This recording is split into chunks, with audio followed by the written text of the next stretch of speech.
El gobierno de nuestro país atraviesa un momento importante. Por un lado, tenemos elecciones para gobernador en el Estado de México. Y por el otro, hay discusión entre el presidente y la Suprema Corte de Justicia. ¿Qué es lo que tenemos que entender de esta hostil diferencia de opiniones? En entrevista para Enlace Judío, el especialista Esdras Shabot nos explica. Hola Esdras, ¿cómo estás? Qué gusto me da saludarte. Gracias Nadia y gracias a Enlace Judío por esta entrevista. Esdras, estamos ya casi en las elecciones del Estado de México, también de Coahuila, pero quisiera enfocarme en el Estado de México y preguntarte, pues principalmente cuál es tu pronóstico al respecto y sobre todo cuáles son los posibles escenarios que más podrían convenir a México. Mira, es una elección fundamental, no porque esto vaya a determinar cuál será el resultado de la elección presidencial, pero el Estado de México es una entidad fundamental, con la mayor cantidad de electores en el país, con un potencial económico enorme y porque pues finalmente es el último reducto que tiene el PRI. El PRI prácticamente ha desaparecido como partido político a nivel nacional y lo que le queda, salvo la de Coahuila, que probablemente la gane, y Durango no tiene otra gobernatura. Lo que le queda específicamente es básicamente Estado de México.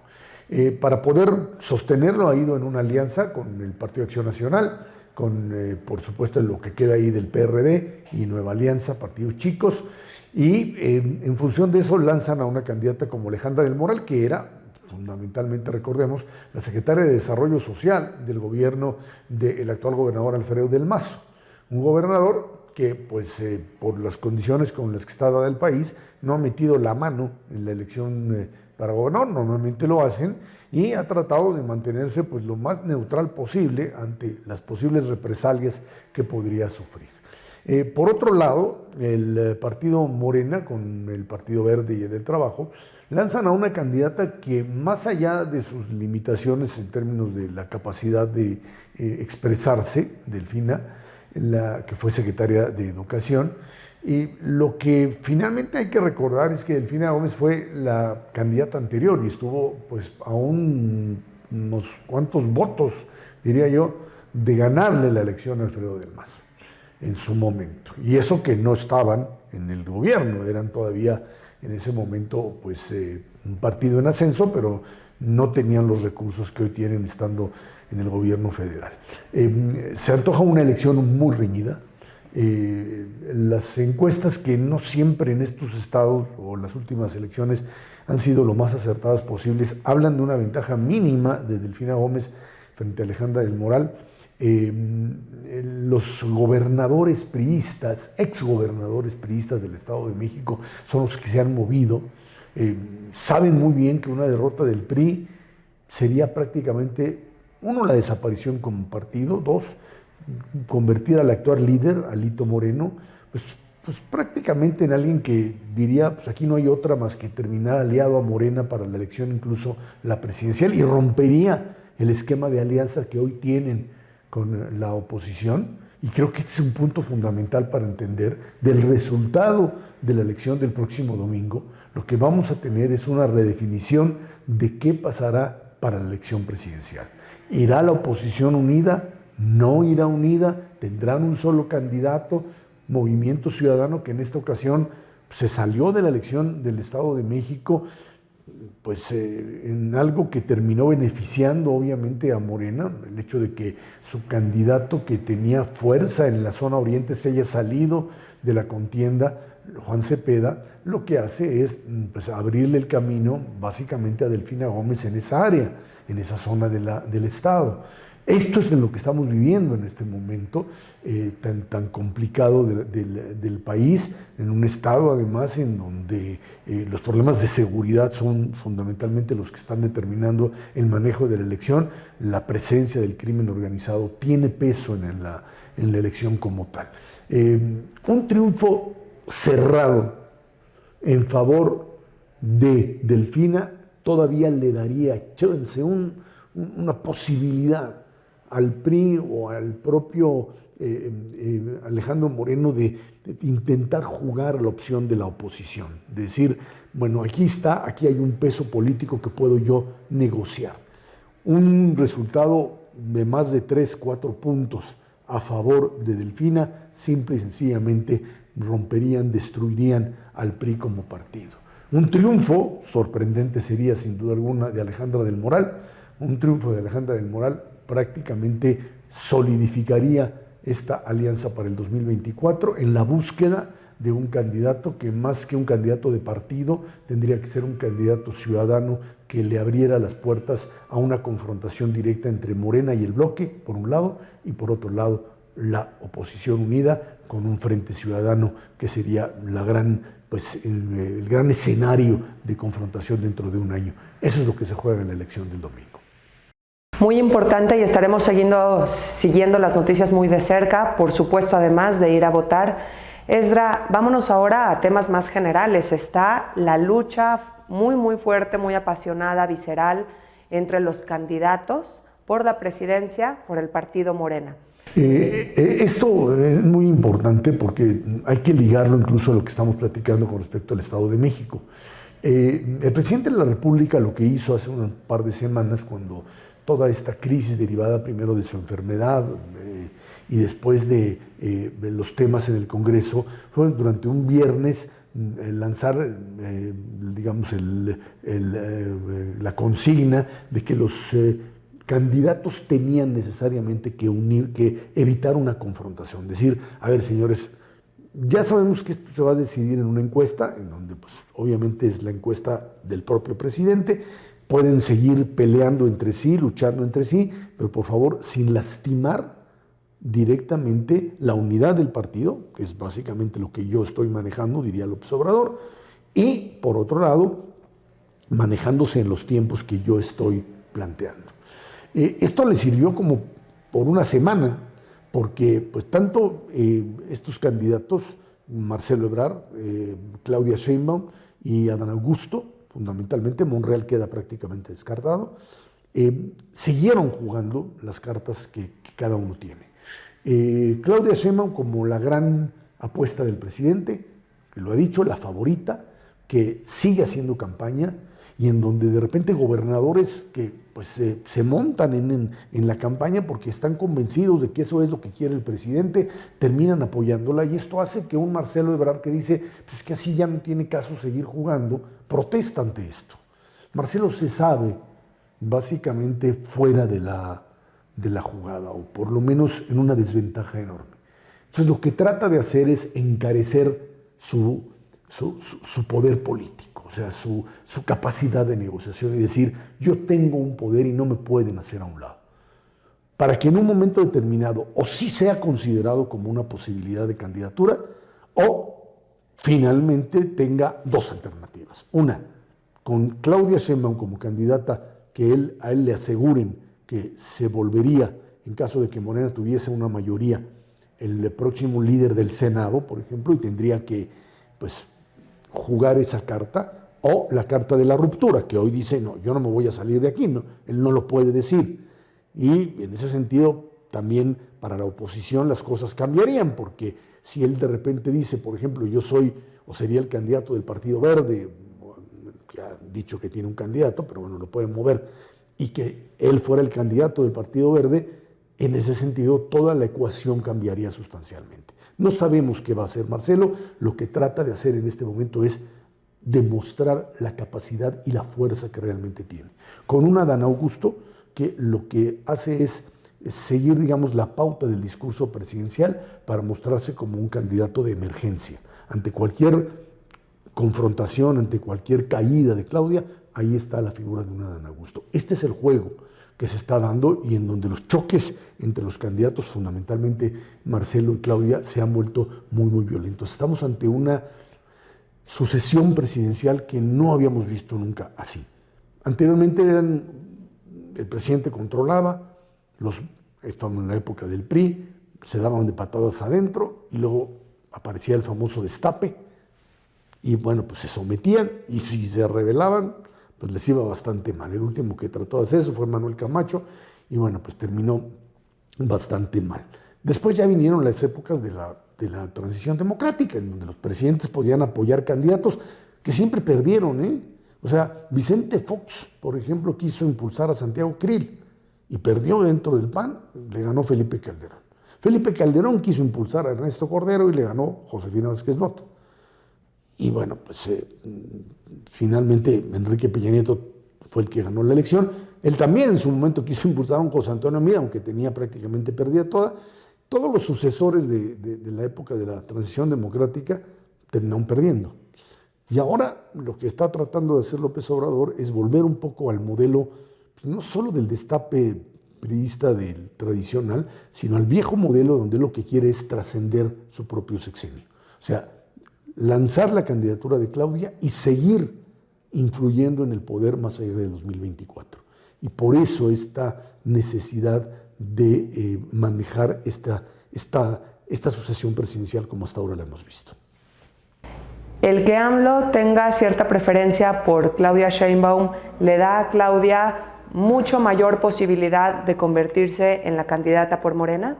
Sí, por supuesto que sí. Es que supuestamente vamos a tener una encuesta general, pero la verdad es que, por un lado, el hecho de que todo el aparato de Morena y del propio presidente esté impulsando a la propia Claudia, te hace que si hoy haces una encuesta con respecto a los candidatos, ella la gana. Digamos, no hay un piso parejo, no estamos viendo un piso parejo.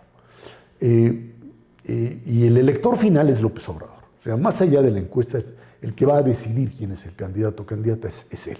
Y lo hace en función de consideraciones de quién me puede cubrir las espaldas, quién puede continuar el proyecto y quién estaría dispuesto o dispuesta a escucharme después de que termine el mandato. Y por eso este tipo incluso de propuestas con respecto a la Corte de Justicia, a la legislación, esto de decir la cuarta transformación tiene que seguir después de que termine mi mandato. Quiere decir, yo como presidente tengo que trascender mi sexenio para poder continuar influyendo en el destino del país. Esdra, tenemos otro enfrentamiento importante en el gobierno de nuestro país, que es el presidente con la Suprema Corte de Justicia. ¿Cómo explicas este enfrentamiento, esta hostilidad que se está dando? Mira, lo que sucedió durante todo este sexenio es que el presidente de la República logró concentrar otra vez el poder en su propia figura. Algo que no habíamos tenido. La transición democrática lo que hizo fue pulverizar el poder del presidente. Y de repente los gobernadores empezaron a tener poder, el Congreso empezó a tener poder, y López Obrador consiguió concentrar el poder. Tuvo mayoría en la Cámara de Diputados y de Senadores, perdió la mayoría calificada, la que le da la posibilidad de hacer reformas constitucionales, pero mantuvo la mayoría simple con la que puede aprobar leyes sin que tenga que negociar con la oposición. O sea, controla el Ejecutivo con mayor fuerza y el Legislativo. Cuando estuvo Arturo Saldívar al frente de la Suprema Corte de Justicia, tenía, digamos, alguien mucho más afín, mucho más, no quiero decir que controlado, pero sí dispuesto, digamos, a entablar un diálogo y negociar ciertas cosas con el Ejecutivo en función de las propuestas que se planteaban. Una mala estrategia política en la sucesión, querer meter a Yasmín Esquivel, pelearse con algunos de los ministros, llevó a que la ministra Piña, Norma Piña, tomara el control de la Corte o fuera la presidenta, lo que le da un cambio total. Incluso para el resto de los ministros, la posibilidad de disentir de lo que se plantea desde la presidencia cambia cuando ya no está Saldívar y entra Norma Piña. Y convierte a la Suprema Corte de Justicia básicamente en un obstáculo o en un dique frente a las decisiones que puede tomar el presidente y el Congreso. Como no puede el presidente de la República en el Congreso hacer reformas constitucionales que requieren 2/3 partes de los votos, no los tiene. Entonces lo que hizo fue hacer leyes como la electoral, como leyes con respecto al tema energético y otras más, que simplemente van en contra del texto constitucional, pero que, al ser aprobadas, se supone entran en vigencia. ¿Qué pasa en ese momento? La oposición las cuestiona en la Suprema Corte. Dice, estas leyes no son constitucionales, no están en consonancia, no se adaptan al texto constitucional, son contrarias. Y entonces la Suprema Corte se convierte en el dique de contención y en ese momento se convierte la propia Corte en un adversario, sino un enemigo del propio gobierno de la República. Y esto es lo que nos lleva a una confrontación constante del presidente con la Corte y con la ministra. Y se dan con todo, absolutamente con todo. El presidente trata, digamos, de desbaratar el Instituto Nacional de Acceso a la Información, que obligaría a dar información desde el Ejecutivo, cosa que no le parece adecuado al presidente. Y en función de eso tenemos este tipo de confrontación, una lucha brutal entre las dos partes. ¿Qué va a suceder? No lo sabemos, pero lo que sí queda claro es que hoy el Poder Judicial es un poder enfrentado al Ejecutivo, en donde tanto la presidenta de la Corte como una buena parte de los ministros se han prácticamente expresado abiertamente en contra de la forma y el fondo de las propuestas hechas por el presidente. Tenemos un choque de poderes permanente entre estos dos poderes y lo vamos a ver de aquí en adelante. ¿Hasta dónde esto modifica lo que el presidente puede hacer? No lo sabemos, porque lo que ha hecho López Obrador es actuar por encima incluso de lo que la Corte determina. Y a partir de ello, pues simplemente estamos ante este tipo de tensiones políticas muy difíciles de resolver, de una Corte que dictamina algo y un Ejecutivo que asume que la Corte no es legal, no es legítima. Y esto es una situación muy difícil de resolver, al menos en el corto plazo. Seguiremos el tema, Esdra. Finalmente, pues ha continuado el problema migratorio en la frontera norte de nuestro país, lo que obviamente a su vez ha llevado a una mayor hostilidad con el gobierno estadounidense. ¿En qué podría terminar este tema? Mira, es uno de los problemas más graves, creo que ha tenido México en los últimos años. Esto provocado fundamentalmente por el deterioro de lo que ha sucedido en América Latina. Hay que entender que básicamente países como Cuba, como Nicaragua, como Venezuela, fundamentalmente se han desmoronado en términos de su capacidad, y otros más de Centroamérica, se han desmoronado en su capacidad, uno, de brindar alternativas económicas, dos, de poder controlar sus límites de seguridad o de inseguridad. Y esto ha provocado salidas masivas de ciudadanos, de gente que, o por no tener posibilidad incluso de comer, por decirlo abiertamente, tienen que salir, o porque el crimen organizado los convierte abiertamente en refugiados por una persecución no necesariamente política, pero sí producto de este deterioro del esquema de seguridad que, ante los secuestros y el chantaje permanente, la extorsión que se da, genera estos flujos migratorios. Y ante esto, México no tiene una política de migración ni de ordenamiento claro. Esto provocó entradas masivas de ciudadanos de estos países, e incluso también mexicanos que, ante el deterioro de la situación en nuestro país por la falta de crecimiento económico y por la pandemia, reactivaron la migración mexicana a Estados Unidos. México ya en los años de 2010, 2011, 2012, ya no tenía una migración a Estados Unidos, era lo que llamábamos migración negativa, o sea, incluso había el retorno de mexicanos de Estados Unidos a México. Y esto se volvió a reactivar.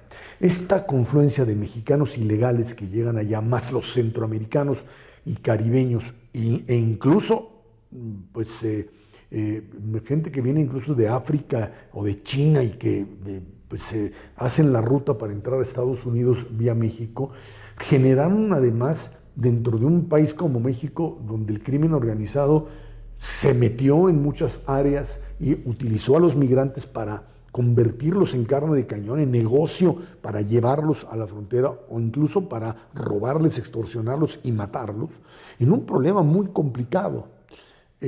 Hace un poco tiempo, finalmente, el famoso título 42, donde el expresidente Trump lo que hacía era decir, bueno, por efecto de la pandemia, lo que vamos a hacer es que yo te voy a regresar inmediatamente. A todo el que cruce al otro lado, independientemente de las condiciones, te vas para México de regreso.